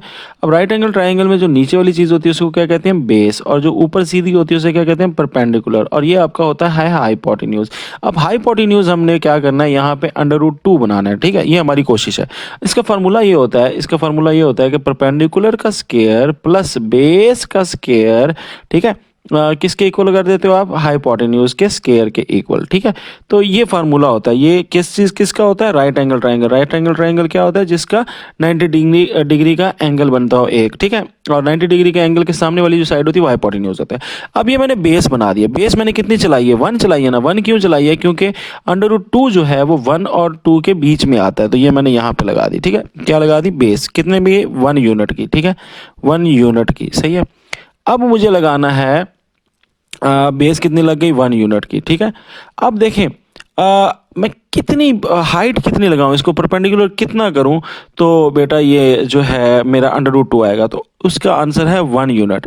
कैसे, अभी मैं आपको बताता हूं। अगर परपेंडिकुलर भी मैं वन रखूंगा तो फिर मेरा हाइपोटेन्यूज जो है वो क्या बन सकता है, फिर मेरा अंडर रूट टू बन सकता है। कैसे, वन का स्क्वायर क्या होता है, वन, वन का स्क्वायर क्या होता है, वन, तो हाइपोटेन्यूज कितना आ गया, हाइपोटेन्यूज का स्क्वायर कितना आ गया, टू, तो टू आ गया। और हाइपोटेन्यूज के स्क्वायर को ऊपर स्क्वायर खत्म करने के लिए आप क्या लोगे, स्क्वायर रूट, तो जब स्क्वायर रूट लेंगे तो हाइपोटेन्यूज कट गया और यहाँ पे अंडर रूट टू आ गया। तो यानी कि ये जो अब आपके पास नंबर है ये आपका क्या है, हाइपोटेन्यूज टू है, यानी यहाँ से लेकर यहाँ तक जो लंबाई है ये आपकी हाइपोटेन्यूज बन गई अंडर रूट टू, और यही हमें चाहिए थी, ठीक है। तो सिंपल आपको बता रहा हूँ कि आपने क्या करना है, पहले तो अंदाज़ा हो जाएगा कि ये वन और टू के बीच में आएगा वन, तो बेस आपने वन रख लेनी है। अब इसको आपने बनाना है टू, तो परपेंडिकुलर भी आपको वन रखना पड़ेगा, तो परपेंडिकुलर भी आपने वन रखना है, यानी जितना ये फासला लेना है उतना ये फासला ले लेना है, ठीक है। अब ये जो बीच में आया ये आपका क्या आ गया, अंडर रूट टू आ गया, ठीक है। अब आपने क्या करना है, प्रकार लेनी है, जिसे कंपास कहते हैं ना, तो यहाँ पे आपने रखना है वो सुई, और इधर रखनी है आपने पेंसिल, और ऐसे करके आर्क लगा देनी है, ठीक है। और वो आर्क जिस पॉइंट पे टच होगी ना, दैट पॉइंट, इस वो पॉइंट, वो वाला जो पॉइंट होगा ना, वो आपका पॉइंट होगा कौन सा, अंडर रूट टू, ठीक है। यहाँ से लेकर यहाँ तक तो आपने बना ली। अब आपने यहाँ पे अपना वो जो कंपास है उसके अंदर आपने पेंसिल लगा के ऐसे घुमाना है इतनी लेंथ में। इतनी लेंथ में जब घुमाओगे तो वो किधर से टकरा के गुजरेगा, इस लाइन को टकरा के ऐसे गुजरेगा ना, आर्क लगेगी, आर्क को कहते हैं ना ऐसे। तो ये जो पॉइंट होगा, जिस पॉइंट पे ये टकराए हैं, ये जो पॉइंट होगा ये आपका क्या होगा, अंडर रूट टू होगा। अच्छा, अब हमने बनाना है अंडर रूट थ्री का। तो अंडर रूट थ्री जो है वो भी अगेन किसके बीच में आएगा, अंडर रूट अंडर रूट 1 और अंडर रूट 4 के बीच में आएगा, और अंडर रूट 1 कितना होता है 1, अंडर रूट 4 कितना होता है 2, यानी 1 और 2 के बीच में हमारा अंडर रूट 3 कहीं आएगा। तो इसको भी बनाने के लिए आप वही टेक्निक करेंगे। सबसे पहले इसके लिए आपको वही चीज़ बनानी पड़ेगी जो पीछे क्वेश्चन में बनाया। ये 1 यूनिट बनाया था ना, और इधर भी 1 यूनिट बनाया था, तो ये आ गया था अंडर रूट 2। फिर आपने क्या किया था, फिर इसी अंडर रूट 2 को इतना ही प्रकार खोल के, कैंपस खोल के आपने क्या किया था, ऐसे करके यहाँ पे टच किया था। तो यहाँ से ये जो लाइन आई थी, ये आपने कह दिया था क्या है, अंडर रूट 2। अब आपने क्या करना है, इसको, ये अंडर रूट 2 हो गई ना, इसके बाद इतने ही फासले पे एक और खोल लेनी है, और इसको आपने क्या नाम दे देना है, इसको आपने क्या नाम दे देना है, इसको 1 यूनिट नाम दे देना है। तो देखिए अंडर रूट 2 आपकी बेस हो गई, अंडर रूट 2 आपकी बेस हो गई और उसका स्क्वायर, और 1 आपका परपेंडिकुलर हो गया, उसका स्क्वायर किसके इक्वल होगा, हाइपोटेन्यूज के। तो देखते हैं हाइपोटेन्यूज के स्क्वायर के, तो देखते हैं कैसे बनता है। ये स्क्वायर स्क्वायर रूट कट गया, 2 + 1 का स्क्वायर क्या होता है 1, तो ये कितना आ गया 3, और 3 का हाइपोटेन्यूज का स्क्वायर है ना, तो स्क्वायर खत्म करने के लिए स्क्वायर रूट लेंगे, तो ये आ जाएगी अंडर रूट 3। यानी कि यहाँ से अब जो आपकी लाइन खींचेगी, यहाँ से ये जो लाइन आएगी, ये हमारी जो ऑरेंज वाली लाइन है, ये अंडर रूट 3 होगी। और यहाँ पे अब आपने रखना है अपना कंपास, और यहाँ पे उसको एक आर्क लगानी है। आर्क मतलब वो जो दायरा बनाने के लिए ना यूज़ करते हैं, तो वो आपने ऐसे करके आना है, और यहाँ पे करके कहीं टच होगी। तो ये जो पॉइंट है ऑरेंज वाला, सेकंड पॉइंट, पहले वाला तो पॉइंट अंडर रूट 2 था, जो सेकंड वाला होगा वो आपका अंडर रूट 3 हो जाएगा। ठीक है, अब मैं आपको बताता हूँ जुगाड़। जुगाड़ ये है कि अब आपके पास ये क्वेश्चन आ जाए, तो आपको कैलकुलेटर पे लिख लेना है अंडर रूट 2, ठीक है। और अंडर रूट 2 लिखने के बाद आपने क्या करना है, कैलकुलेटर उसकी जो वैल्यू आ जाएगी वो आपको बता देगी 2.3 के आसपास है, ठीक है। तो 1.3 के आसपास है, तो आपने थोड़ा सा 1 से आगे मिड में रख के, इधर रख के आपने जो है वो वैल्यू लगा देनी है ऐसे करके। और बेशक अगर उनको थोड़ा सा फेक करने के लिए आपने ऐसे भी लगाना है तो लगा सकते हैं, एरो करके ऐसे करके, और आर्क बना सकते हैं। बाकी अगर समझ आ गई है उस पिछले मेथड की तो उसके हिसाब से चलें, नहीं तो अंदाजे से खुद ही थोड़ा सा पॉइंट लगा दें कैलकुलेटर पे वैल्यू देख के, ठीक है। इसमें इतना मैटर नहीं करता ये। आगे हमारे पास आ जाता है ये थर्ड क्वेश्चन। अब से आगे इजी हैं सारे के सारे। ये रैशनल को रिप्रेजेंट करने के लिए पाइथागोरस थ्योरम और ये थोड़ा बहुत झंझट था, अब आगे आसान है। कहते हैं 4 यानी 4 पूरे हैं। अच्छा 4 किस तरह पूरे हैं, 1 2 3 4 यानी 4 पूरे हैं।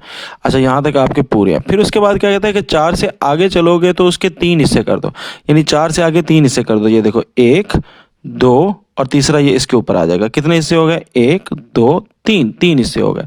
3 में से कितने हिस्से हैं, एक हिस्सा है, यानी एक हिस्सा है, यानी ये वाला यहाँ पे, यानी ये जो पॉइंट आपका बना है। अच्छा हिस्से आपने बराबर करने हैं अंदाजे से, ठीक है। तो ये जो आपका पॉइंट बना है ये 4 होल है, यानी 4 पूरे। ये देखो 1 पूरा, 2 पूरे, 3 पूरे और 4 पूरे। और जो आगे है उसके बाद उसके जो अगले हैं उसके 3 हिस्से करो तो उसमें से एक हिस्सा इसका है। तो ये 4 होल 1/3 इस तरह रिप्रेजेंट करना। ये तो बहुत ईजी है, ठीक है। तो आपका आंसर क्या आया है, so this point is your 4 whole 1/3। Next हमारे पास आ जाता है -2 1/7। तो सेम इसी मेथड में करना है, मगर बैक आएंगे तो बैक आ जाए ज़रा। ये देखें ये -1 पूरा, ये -2 पूरा। आगे कहता है -2 के बाद आपने कितने हिस्से करने हैं, 7। तो आप इसके 7 हिस्से कर देंगे, 1 2 3 4 5 6 7 बराबर बराबर आपने कर लेना है। तो उसमें से कहता है पहला हिस्सा, तो यार ये है पहला हिस्सा उसमें से ये वाला, ठीक है। तो इसको ऊपर कर लें ऐसे, और ये आपका हो जाएगा -2 पूरा और अगले के 7 में से एक हिस्सा। नेक्स्ट कहता है 5/8। जब भी 5/8 कह रहा है तो इसका मतलब इसके साथ होल नंबर कोई भी नहीं है, ठीक है। होल नंबर कोई भी नहीं है, और ऊपर रकम जो है वो छोटी है, पूरा भी नहीं है। तो आप क्या कहोगे, ये 0 और 1 के बीच में है। जब होल नंबर कोई नहीं है तो इसका मतलब होल नंबर 0 है। तो 0 और 1 के बीच में, अब 0 और 1 के बीच में हमने कितने हिस्से कर देने हैं, हमने कर देने हैं 7 हिस्से। तो 0 और 1 के बीच में करेंगे 8 हिस्से, 8 8 8, नीचे 8 है ना, तो 8 हिस्से करने हैं। 1 2 3 4 5 6 7 8, ठीक है। 8 इस तरह हिस्से कर लिए। 8 में से कितने से 5, तो 5 हिस्से कर लें, 1 2 3 4 5, ये 5वां हिस्सा है। तो इस तरह आपने इसको थोड़ा सा खुला बनाना है नंबर लाइन को, और यहाँ पे ये जो 5वां हिस्सा था ये आपका 5/8 हो जाएगा। नेक्स्ट में कहता है 2 होल 3/4। तो ये 1 पूरा, 2 पूरा और नेक्स्ट जो है वो 3/4 है, यानी अगले के आपने कितने से करने हैं, 4, 1 2 3 4, 4 हिस्से कर लिए और 4 में से तीसरा हिस्सा आपने पकड़ लेना है, तो ये आपका हो जाएगा 2 होल 3/4, ये आपका आंसर आ जाएगा। नेक्स्ट हम चलते हैं क्वेश्चन नंबर 3 पे, और क्वेश्चन नंबर 3 हमें ये कह रहा है कि ये हमारे पास एक नॉन टर्मिनेटिंग यानी ना रुकने वाली और रिपीट होने वाली यानी रिकरिंग डेसिमल है। ऐसा इशारिया है जो रुक भी नहीं रहा और रिपीट हो रहा है, और जो कि एक रैशनल नंबर की निशानी है, और रैशनल नंबर वो होता है जिसको आप बटा में लिख सकें यानी फ्रैक्शन में लिख सकें। तो यहाँ पर हमारे सामने बात खुल गई है कि भाईजान इसको आपने, ये जो नॉन टर्मिनेटिंग है इसको आपने किस में बदलना है, बटा में बदलना है। तो यही हमारा टास्क है। इसके लिए सबसे पहले आपने कह देना लेट, ये आपका जो एक्स है, क्वेश्चन है, ये एक्स के बराबर है, और ये जो बार लगी होती है इसका आपको पता है कि इसका मतलब ये होता है कि ये 0.4444444444 चलता जाएगा। ठीक है, ऐसे करें, ये ऐसे। अब हमारे पास ये आ गया है 0.444444। अब यहाँ पे हमने करना क्या है, हमने इसमें ना ऐसा कुछ ऐड मल्टीप्लाई करना है, ऐसा कुछ मल्टीप्लाई करना है कि ये जो 4 है ये इधर शिफ्ट हो जाए, इशारिया से इस तरफ आ जाए, ऐसा कुछ इसमें मल्टीप्लाई करना है। ठीक है, तो मुझे पता है कि अगर मैं इसको मल्टीप्लाई करूं दोनों को 10 से, सो मल्टीप्लाइंग बोथ, ठीक है, दोनों साइडों को, बोथ साइड विद 10, तो उससे क्या होगा, मेरा ये जो 0.4 था, वो 444 था ना, वो 4.44 आ जाएगा, यानी होल नंबर बन जाएगा। तो अब 10 को इधर भी मल्टीप्लाई करेंगे, ये 10x हो जाएगा, और 10 को इधर मल्टीप्लाई करेंगे तो ये 4.444444 हो जाएगा। ठीक है, ऐसे आ जाएगा। अब यहाँ पे मुझे पता है कि ये जो मेरा 4.4444 है ना, इसमें से मैं अगर 4 को अलहदा कर दूं तो पीछे ये 0.44 रह जाएगा, ऐसे ही है ना। तो मैंने किसको अलहदा कर लिया, 4 को अलहदा कर लिया, पीछे क्या रह गया 0.444444, और ये मेरा क्या रह गया 10x। अच्छा, अब 10x मेरा इधर ही खड़ा रहा, ये जो 4 है ये भी इधर ही खड़ा रहा, ये जो है ये तो मेरा वही नहीं है जो x था, ये x के इक्वल ही होगा ना। तो मैं इसको कह दूंगा कि यार ये तो मेरा वही x है, तो मैं इसकी जगह x लिख देता हूँ। अब मैं इस x को जब उधर लेके जाऊंगा तो ये 10x के साथ x माइनस हो जाएगा और ये 4 आ जाएगा, 10x में से x गया तो कितना आया 9x, और ये आपके पास आ गया 4। और अगर x आपने निकालना है, हमने तो x निकालना था, यही शुरू में कहा था ना x निकालना है, तो x को हमने फाइंड करना है, तो ये आपकी बन जाएगी fraction 4/9, that is your answer. तो ये हमने 0.4444 जो रिपीट हो रहा था, that is now equal to 4/9, ये इसकी फ्रैक्शन बन गई है। ठीक है, तो ये तरीका है फ्रैक्शन बनाने का। दोबारा अगले क्वेश्चन में देखते हैं, तो यहाँ पे आएगा let x is equal to 0.37, और 37 के ऊपर बार है, तो जिसका मतलब ये है कि ये बेसिकली है 0.37 और ये आगे ऐसे चलता जाएगा। ठीक है, अब हम क्या करेंगे, अब हम लगा ये हो गया 0.37 है। अब हम इन्हें मल्टीप्लाई करना है बोथ साइड को कि यार ये जो 37 है ना पूरा का पूरा, ये एक इशारे से इधर टर्न आ जाए, तो उसके लिए मैं मल्टीप्लाई करूंगा 10 से, तो जवाब है नहीं। किससे मल्टीप्लाई करना, 100 से मल्टीप्लाई करना पड़ेगा। यस, तो 100 से मल्टीप्लाई कर लेना आपने बोथ साइड को। So multiplying 100 with on both side, on both side. So यहाँ पे भी 100 मल्टीप्लाई किया तो ये 100x हो गया, और यहाँ पे भी मल्टीप्लाई किया तो 37.37337, ये ऐसे चलता जाएगा। ठीक है, तो अब मैंने क्या करना है, अब मैंने 100x इधर ऐसे ही रहने देना है और इस 37 को अलहदा कर देना है, और प्लस करके 0.37 को मैंने अलहदा कर लेना है। ठीक है, अब ये जो मेरा 37 तो अलहदा हो गया, ये जो चीज़ है ये वाली, ये किसके इक्वल है, ये तो वही चीज़ है जो हमने शुरू में उठाई थी, तो हम इसको इक्वल किसके कर दूंगा x के, तो 100x ऐसे ही खड़ा रहेगा। अब 100x से उधर जाएगा तो माइनस हो जाएगा, 100x से x माइनस हो जाएगा, 37 इधर ही खड़ा रहेगा, ये 99x हो जाएगा, और ये 37 इधर ही खड़ा रहेगा, और फाइनली x इधर ही खड़ा रहेगा, और 37 डिवाइड हो जाएगा 99 से। मजीद इसमें कोई कटिंग होती नहीं। अच्छा, पीछे कटिंग होती थी, 4/9 की भी नहीं होती थी, इसकी भी नहीं होती। ठीक है, तो 37 नहीं होती कटिंग, तो ये ऐसे ही आंसर आपका आ जाएगा। नेक्स्ट क्वेश्चन में देखते हैं क्या है। ठीक है, 0.21। चलो जी, फिर इसको अगेन करेंगे, let x is equal to 0.21 bar, which means that 21 जो है वो रिपीट हो रहा है, 2 1 कंटिन्यू रहेगा ऐसे। ठीक है, तो हम क्या करेंगे, मल्टीप्लाई कर लेंगे बोथ साइड को, किसके साथ, 10 के साथ नहीं, किसके साथ, 100 के साथ। 100 से क्यों करेंगे, क्योंकि 2 डिजिट है, तो 100 से करेंगे तो 21 आएगा ना, तो यहाँ पे हो जाएगा 100x और यहाँ पे हो जाएगा 21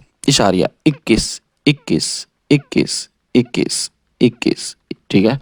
अब 100x इसी तरह खड़ा रहेगा, 21 को अलहदा कर लेंगे और 0.21 इसको अलहदा कर लेंगे। ठीक है, 21 ठीक है।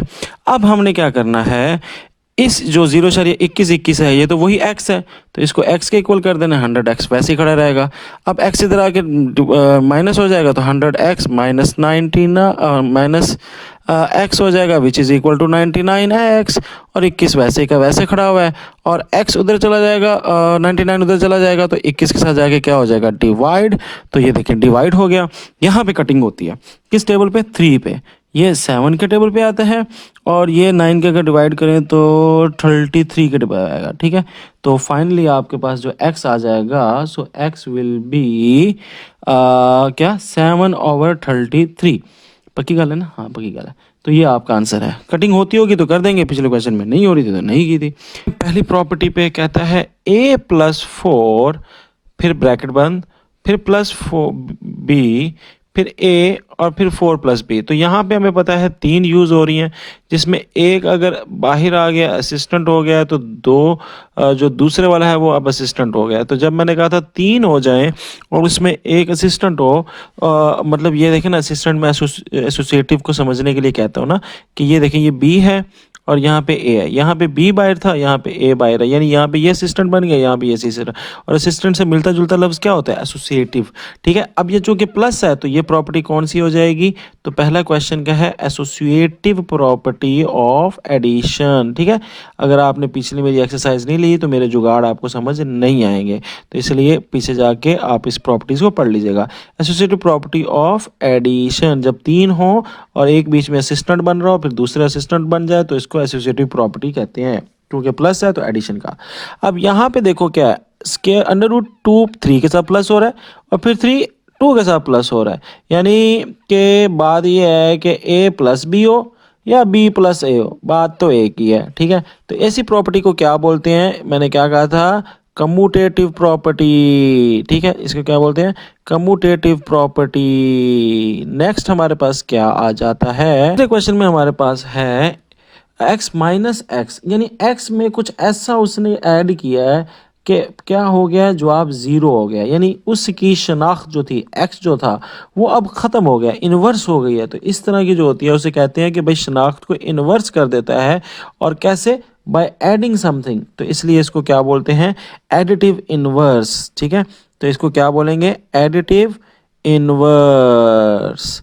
ठीक है, नेक्स्ट हमारे पास क्या है, हमारे पास आ जाता है a b+c, फिर a b और b c। यहाँ पे क्या हो रहा है, a अपना जो वो है नूर है वो b को भी दे रहा है, और a जो है वो अपना नूर c को भी दे रहा है, और बाद में इनके पास नूर आ गया दोनों के पास, तो नूर दे रहा है ना, डिस्ट्रीब्यूशन कर रहा है, बांट रहा है।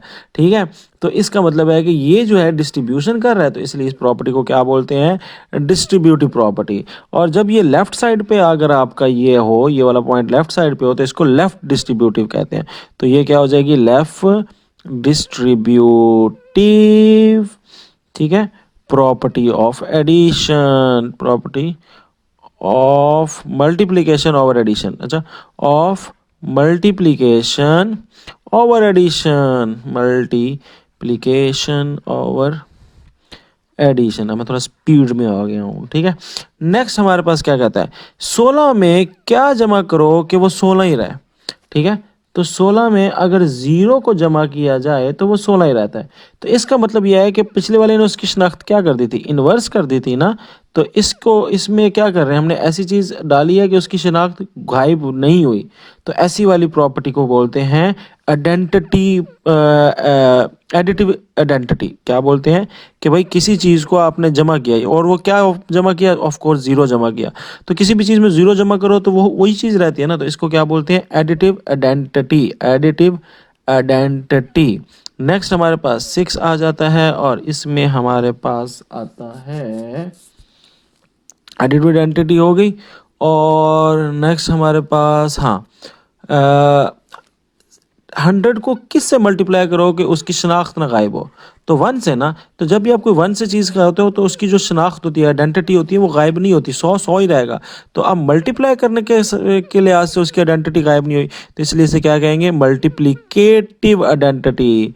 ठीक है, किसी चीज़ से आप मल्टीप्लाई करो, ऑफ कोर्स 1 से ही होगा, तो 1 से जब आप किसी चीज़ को मल्टीप्लाई करते हो तो उसकी आइडेंटिटी गायब नहीं होती, तो इसको मल्टीप्लिकेटिव आइडेंटिटी कहते हैं। नेक्स्ट हमारे पास आ जाता है 7। 7 ये कहता है कि 4 है और फिर आपने क्या किया, 5 और 8 लिख दिया। फिर हाँ देखें ना, इसमें भी वही चीज़ है जो ऊपर हो रही थी यहाँ पे। तो क्या हो रहा था वहाँ पे, एक असिस्टेंट बाहर था, 2 अंदर थे। इस तरह एक असिस्टेंट बाहर है, 2 अंदर है। इसमें भी यही हो रहा है, एक असिस्टेंट बाहर है, 2 अंदर मल्टीप्लाई हो रहे हैं। फिर दूसरा असिस्टेंट आ गया, 2 अंदर मल्टीप्लाई हो रहे थे। असिस्टेंट से याद रखो एसोसिएटिव, तो ये कौन सी प्रॉपर्टी हो जाएगी, एसोसिएटिव प्रॉपर्टी। ठीक है, एसोसिएटिव प्रॉपर्टी हो गई। ठीक है, किस चीज़ की, ऑफ मल्टीप्लिकेशन, क्योंकि मल्टीप्लाई हो रहा है यहाँ पे ना, तो एसोसिएटिव प्रॉपर्टी ऑफ मल्टीप्लिकेशन हो गई। नेक्स्ट हमारे पास आ जाता है 8वां क्वेश्चन, और उसमें कहता है ए बी को मल्टीप्लाई करो, ए बी को मल्टीप्लाई कर लो या बी ए को मल्टीप्लाई कर लो, बात तो एक ही है। तो ऐसी प्रॉपर्टी जिस तरह इसमें बात की थी इसने यहाँ पे, क्या 2 को 3 के साथ प्लस कर लो या 3 को 2 के साथ प्लस कर लो, बात तो एक ही है। तो उसको हमने क्या कहा था, कम्यूटेटिव प्रॉपर्टी ऑफ एडिशन ना। ठीक है, और यहाँ पे हम क्या कहेंगे, क्योंकि मल्टीप्लाई हो रहे हैं, जब इकट्ठा लिखा तो इसका मतलब मल्टीप्लाई हो रहे हैं, तो इसको क्या बोल देंगे, कम्यूटेटिव प्रॉपर्टी। ठीक है, कम्यूटेटिव प्रॉपर्टी ऑफ मल्टीप्लिकेशन। ठीक है, तो ये याद रखना बेटा। नेक्स्ट हमारे पास आ जाता है, सारे हो गए थे ना, हो गए थे। ठीक है, आगे कहते हैं name the property use in the following. अब इसकी प्रॉपर्टीज के भी नाम बताने हैं। यहाँ पे आपको नजर आ रहा है कि इनइक्वालिटी है। पहले क्वेश्चन के अंदर क्या हो रहा है, पहले क्वेश्चन में ये हो रहा है कि -3 अंडर रूट -1, ठीक है, and it gives you 0 greater than 2। ये कैसे पॉसिबल है कि पहले -3 था, अब 0 हो गया, -1 था, 2 हो गया। वो तभी पॉसिबल है जब आप इसमें कोई चीज़ ऐड करोगे। कैसे, देखो -3 में अगर +3 ऐड किया जाए और -1 में भी +3 ऐड कर दिया जाए, तो ये 0 2 हो जाएंगे कि नहीं हो जाएंगे। तो इसका मतलब ये है कि आपने ऐड किया है और इस साइन को भी कुछ नहीं हुआ, तो इसका मतलब आपने ऐड किया, तो इसको बोलते हैं ऑर्डर प्रॉपर्टी। क्या बोलते हैं, ऑर्डर प्रॉपर्टी ऑफ एडिशन। ठीक है, ऑर्डर कब लगता है, जब ये साइन आ जाए, order property of addition. Clear. Next आपके पास ये आ जाता है, इफ ए क्या कह रहा है, कह रहा है कि पहले ए बड़ा छोटा था और बी बड़ा था। अब कुछ ऐसा किया कि 1/a लिख दिया और इस तरफ क्या लिख दिया, 1/b लिख दिया, तो तब फ्लिप हो गया साइन, यानी जो पहले छोटा था वो बड़ा हो गया, जो बड़ा था वो छोटा हो गया। इसको क्या बोलते हैं, ऐसी प्रॉपर्टी को बोलते हैं रेसिप्रोकल प्रॉपर्टी। क्या बोलते हैं, रेसिप्रोकल प्रॉपर्टी। नेक्स्ट तीसरा देखें सवाल। तीसरे सवाल में क्या है, कहता है कि ए बड़ा है, छोटा है बी से, चलो मान लिया। कहता है उसमें अगर सी डाल दो दोनों साइडों पे तो उसकी इक्वालिटी पे फर्क नहीं पड़ेगा, जैसे ये किया हमने। ठीक है, सेम वही है कि ये ए जो है वो छोटा था बी से, तो आपने इधर भी सी डाल दिया, इधर भी एक सी डाल दिया, तो कोई फर्क पड़ा है नहीं ना, इक्वालिटी पे तो कोई फर्क नहीं पड़ा। तो ये भी जो प्रॉपर्टी है ये वही है, ऑर्डर प्रॉपर्टी ऑफ एडिशन ही है। तो आप लिख दोगे ऑर्डर प्रॉपर्टी ऑफ एडिशन, तीसरे का आंसर है। ठीक है, नेक्स्ट हमारे पास क्या कहता है, कहता है कि अगर ए सी और बी सी हो, ठीक है, ए सी बी सी हो, जिसमें सी जो है वो बड़ा है ओ 0 से। अब सी बड़ा है 0 से, तो इसका मतलब सी जो है वो पॉजिटिव साइन है, और अगर सी पॉजिटिव साइन है तो फिर जो था वैसे ही रहेगा, यानी ए छोटा था ना, बी भी अभी भी ए छोटा ही रहेगा। तो यहाँ पे ये ए सी मल्टीप्लाई हो रहा है बी सी के और बी सी आपस में मल्टीप्लाई हो रहे हैं, और सी जो है वो बड़ा है। अगर सी बड़ा हो 0 से यानी पॉजिटिव हो, तो फिर आपका साइन फ्लिप नहीं होता। ये जो प्रॉपर्टी है ये कौन सी वाली प्रॉपर्टी में आता है, ये आपको मैंने पीछे पढ़ाया हुआ है, ये मल्टीप्लिकेशन वाली प्रॉपर्टी में आता है। तो इसको बोलोगे ऑर्डर प्रॉपर्टी ऑफ मल्टीप्लिकेशन। ठीक हो गया। नेक्स्ट हमारे पास आ जाता है, क्या कह रहा है, सेम यही बात कर रहा है, बट यहाँ पे ये कह रहा है कि सी जो है वो छोटा है ज़ीरो से, सी जो है वो छोटा है ज़ीरो से, और जब सी छोटा है ज़ीरो से तो नेगेटिव होगा, इसका मतलब नेगेटिव है, तो सी नेगेटिव जब होता है मल्टीप्लाई, तो इसका मतलब यह है कि साइन क्या हो जाता है, फ्लिप हो जाता है। अब ये बात और ये बात तकरीब सेम ही है, सिर्फ साइन एक नेगेटिव होगा तो साइन से फ्लिप हो जाएगा, अगर सी पॉजिटिव होगा तो साइन फ्लिप नहीं होगा, वही होगा। तो ये जो पार्ट बात है ये वही प्रॉपर्टी बता रही है, order of property of multiplication, order property of multiplication, यानी सेम वही प्रॉपर्टी है, बट उसके दो पॉइंट्स थे, तो एक पॉइंट में उसने वो डिस्कस किया, दूसरे पॉइंट में उसने दूसरा कर दिया। कहता है इधर या ए बी से बड़ा होता है, या ए बी के इक्वल होगा, या ए जो है वो छोटा होगा बी से, तो ये बीच में और की कंडीशन लगाई है, यानी किसी भी दो नंबर्स की ना तीन पॉसिबिलिटीज हो सकती है। अब अगर मैं एक नंबर ले लूँ 3 और 4, तो इसमें एक, इन तीनों में से एक प्रॉपर्टी जो है ना प्रॉपर्टी होगी, वो ये होगी कि 3 जो है वो छोटा है 4 से, तो ये वाली प्रॉपर्टी लगेगी। समटाइम अगर मैं लिख दूँ 3 नंबर लिख दिया मैंने, 3 लिखा और इधर मैंने 2+1 लिख लिया, तो अब इनके बीच में क्या पॉसिबिलिटी है, इक्वलिटी की है, तो यानी इक्वल होंगे। ठीक है, तो इसका मतलब यह है कि कोई भी दो नंबर हो उनके बीच में इन तीनों में से एक प्रॉपर्टी होती है, और इसको मैंने पीछे आपको पढ़ा भी दिया है, इसे कहते हैं ट्राइकोटोमी, ट्राइकोटोमी। ठीक है, यहाँ तक समझ आ गया। उसके बाद हमारे पास आ जाता है ये लास्ट क्वेश्चन, और इसमें कहता है कि 1/3 और 1/4 के बीच वाला नंबर लिखो, बीच वाला। ठीक है, बीच वाले का मतलब क्या है कि इसके और इसके बीच में नंबर क्या आता है, और उसने ये भी कह दिया कि भाई नंबर रैशनल चाहिए, यानी बटा में चाहिए, फ्रैक्शन में चाहिए। तो देखो किसी भी चीज़ के बीच में 4 और 6 के बीच में क्या है, 5। ठीक है, आसान तरीका पता है क्या होता है, 4 और 6 को प्लस करो और 2 पे डिवाइड कर दो, तो बीच वाला नंबर निकल आता है क्या, 5। कैसे, 4 और 6 10, 10 को 2 पे डिवाइड किया 5। तो बीच वाला नंबर निकालना हो ना किसी भी चीज़ के, तो आप क्या करो, उन दोनों को प्लस करके ना 2 पे डिवाइड कर दो। ठीक है, किस पे डिवाइड कर दो, 2 पे डिवाइड कर दो। तो हम इसमें भी यही करेंगे। पहला सवाल है, और क्या करना है, 1/3 और 1/4 को प्लस कर देना है और 2 पे डिवाइड कर देना है। ठीक है, तो ये देखो ऐसे करके मैंने लिखा 2 पे डिवाइड। ठीक है, 2 पे डिवाइड, चलो पहले इनको प्लस कर लो। तो 3 और 4 का एलसीएम क्या होता है, 12।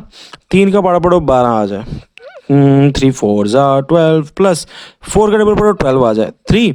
तो और आगे क्या है, डिवाइडेड बाय 2। तो ठीक है, उसके बाद हम क्या करेंगे, उसके बाद हम इसको कर लेते हैं 4 और 3 7, 7/12।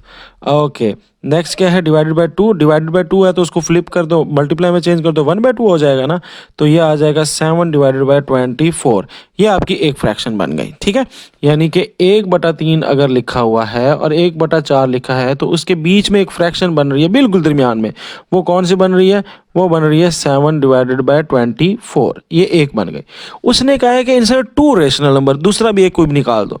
तो हम क्या करते हैं, अब 7/24 जो एक निकाल लिया उसको और किसी एक नंबर, इसको या इसके साथ किसी के साथ प्लस करके 2 पे डिवाइड कर लो, तो ये हो गया हमारे पास फर्स्ट रैशनल नंबर। ठीक है, ये हमारे पास पहला रैशनल नंबर हो गया ना। अब हमने कौन सा निकालना है, अब हमने निकालना है सेकंड रैशनल नंबर। अब सेकंड रैशनल नंबर कैसे निकालेंगे, तो सेकंड रैशनल नंबर निकालने के लिए हम क्या कर लेंगे, बेटा गौर से सुनिएगा। सेकंड रैशनल नंबर निकालने के लिए हम करेंगे इसका और इसको ऐड करके 2 पे डिवाइड कर देंगे। ठीक है, तो अब इसके बीच वाला नंबर आ जाएगा ना, तो ये आ जाएगा 7/24 प्लस 1/3, इनका एलसीएम तो 24 ही आएगा, और इसको डिवाइड किस पे करना है, 2 पे, याद रखना 2 पे डिवाइड करना है। ठीक है, तो ये आ गया 2 पे डिवाइड। अच्छा अब करें ज़रा, 7 और 24 एलसीएम आ गया 24 और 3 का डबल पढ़ो 24 आ जाए, तो ऑफ कोर्स 8 पे आता है, तो ये 7 + 8 हो जाएगा, वो जो कि होता है 7 में 15, तो ये आ जाएगा 15/24। और डिवाइडेड बाय 2 था ना, डिवाइडेड बाय 2 को अगर मल्टीप्लाई में चेंज करोगे तो 1/2 हो जाएगा, और 24 2 से मल्टीप्लाई होगा तो क्या आ जाएगा 15/48। तो ये मेरे पास आ गया है। तो ये जो इसके बीच में नंबर आएगा वो होगा 15/48। तो ये 2 रैशनल नंबर आपने निकालनी है। क्या तरीका है, पहले इन दोनों को ऐड करके 2 पे डिवाइड करोगे तो इसके बीच वाला नंबर आ जाएगा, और फिर जो जवाब आया उसमें से इसको और उसको प्लस कर लो के 2 पे डिवाइड कर दोगे तो एक और नंबर आ जाएगा। 3 कह दे तो फिर उसके बीच में कर लेना। ठीक है, अब यहाँ पे देखो कहता है 3 और 4 के बीच में आपने बताना है कौन सा रैशनल नंबर आता है। ठीक है, तो क्या करेंगे अभी बताया था, तो पहले निकाल लेते हैं फर्स्ट रैशनल नंबर, ठीक है। कोई भी हमने बीच में कोई भी नंबर निकालना है ना, रैशनल नंबर, तो बहुत इजी है। तो 3 और 4 को पहले प्लस कर देंगे, ठीक है। 3 और 4 को प्लस कर देंगे और फिर 2 पे डिवाइड, सही है, या यूँ लिख लें 3 और 4 करके और फिर 2 पे डिवाइड, तो कितना आया 7, और 7 divide by 2 which is equal to 7 divide by 2, तो 7 डिवाइड बाई 2 को बटा में भी लिख सकते हैं ना, ये लो लिख लो यार 7 डिवाइडेड बाई 2, ये आपका एफ वाला फ्रैक्शन आ गया। अब जो 7 बाई यानी 3 और 4 के बीच में जो फ्रैक्शन आ रही है एग्जैक्टली बीच में, वो क्या आ रही है 7/2 आ रही है। अब 3 और 7/2 के बीच में ले लो, तो सेकंड रैशनल नंबर हम निकाल लेते हैं। तो सेकंड रैशनल नंबर हमारा निकलेगा कैसे, 3 प्लस 7/2 डिवाइडेड बाय 2, तो ये हमारा सेकंड रैशनल नंबर आ जाएगा। तो इसको सॉल्व कर लेते हैं, नीचे कुछ भी नहीं है 1 आ जाएगा, एलसीएम ले लो 2 आ जाएगा। अब 1 का डबल 2 पे आ जाए तो 2 पे आता है, तो 3 को 2 से मल्टीप्लाई कर देंगे प्लस 7, और 7 इसी तरह रहेगा डिवाइडेड बाय 2, ठीक है। अब ये कहो ना ये एलसीएम कैसे आ गया, ये 6 कैसे आ गया, तो ये तो आपने पढ़ा होगा ना बचपन की क्लासेस में कि भाई फ्रैक्शन को ऐड कैसे करते हैं, ठीक है। नहीं पता बता देता हूँ, देखो 1 को 2 से मल्टीप्लाई करोगे क्या होगा 2 होगा ना, तो इसीलिए 2 को 3 से मल्टीप्लाई करना है क्योंकि सेम फ्रैक्शन करनी है, ठीक है। तो 6 और 7 कितना होता है, 6 और 7, I am very bad at this, 4 3 और 4 14 14 आता है ना, शुक्र है। 14 डिवाइडेड बाई 2, और ये वाला जो 2 है इसको आपने 1/2 कर देना है, और ये और 2 और ये 2 कट गया, और यहाँ पे आपके पास क्या आ जाएगा 7, और ये आ जाएगा 7 डिवाइडेड बाई 2, अगेन वही चीज़ आ जाएगी। नहीं 7 और 13 होता है ना यार, 13 डिवाइडेड बाय 2 टाइम्स 1/2 जो कि बनता है बेटा 13 divide by 4। Okay that's it, ठीक है। तो हमारे पास दो फ्रैक्शन बन गए, यानी इसके बीच में और इसके बीच में। अब ये जो दरमियान वाला है यहाँ पे क्या फ्रैक्शन है 13/4 आ गई है। नेक्स्ट मेरा बच्चा है हमारे पास लास्ट, और उसमें हमारे पास पहला क्वेश्चन कह रहा है कि इसका निकालो। तो क्या करना है, इन दोनों को ऐड कर लेते हैं और 3 किस पे डिवाइड कर देना है 2 पे, तो 3/5 प्लस 4/5 कर लिया, और इसको डिवाइड कर देंगे किस पे 2 पे, लिख लेना ऊपर फर्स्ट फ्रैक्शन रैशनल नंबर, ठीक है। अब दोनों 5 है ना, तो ये तुम्हारा काम आसान हो गया, 5 हो जाएगा, 3 + 4 हो जाएगा डिवाइडेड बाय 2 आ जाएगा, ठीक है। और ये आ गया 3/7, तो 7 डिवाइड बाई 5, और इसको ख़त्म करेंगे, इसको मल्टीप्लाई में ले आएंगे तो 1/2 हो जाएगा, और 5 और 2 मल्टीप्लाई होगा 5 डिवाइड बाई 10, 7 डिवाइड बाई 10 आ गया। अब 7/10 और इधर से कोई भी नंबर उठा लो, या लेट्स से 3/5 उठा लेता हूँ, और इन दोनों को प्लस करके इनका ले लेंगे वो डिवाइड करके 2 पे डिवाइड कर देंगे। सो 3/5 प्लस 7/10 डिवाइडेड बाय 2, तो कितना आ जाएगा, इसका एलसीएम आ गया 10, और ये हो जाएगा 6 + 7, अगेन हमारे पास आ जाएगा 13/10, और ये हो रहा था डिवाइड बाय 2, और यहाँ पे आ जाएगा मल्टीप्लाई 1/2 जो कि बन जाएगा 3 डिवाइड बाय 13 डिवाइड बाई 20। तो ये इस तरह करके आपने रैशनल नंबर निकाल लेने हैं। रैशनल नंबर कैसे निकालने हैं, जो पहले दो नंबर दिए हैं उनका प्लस करके उन फ्रैक्शंस को प्लस करके 2 पे डिवाइड कर देना है, ठीक है। उसके बाद जो हमारे पास आंसर आएगा उसको पकड़ लेना है, और क्वेश्चन में से कोई भी फ्रैक्शन उठा लें, चाहे 3/5 मैंने उठाई है, आप 4/5 भी उठा लेते, कोई मसला नहीं था। तो जो आंसर आएगा वो आपकी क्या होगी, एवरेज, यानी उसके बीच का रैशनल नंबर। तो बच्चों ये थी आज की एक्सरसाइज, आई होप सो आपको समझ आई होगी। चैनल को सब्सक्राइब करिएगा। दैट्स इट, अल्लाह हाफिज़।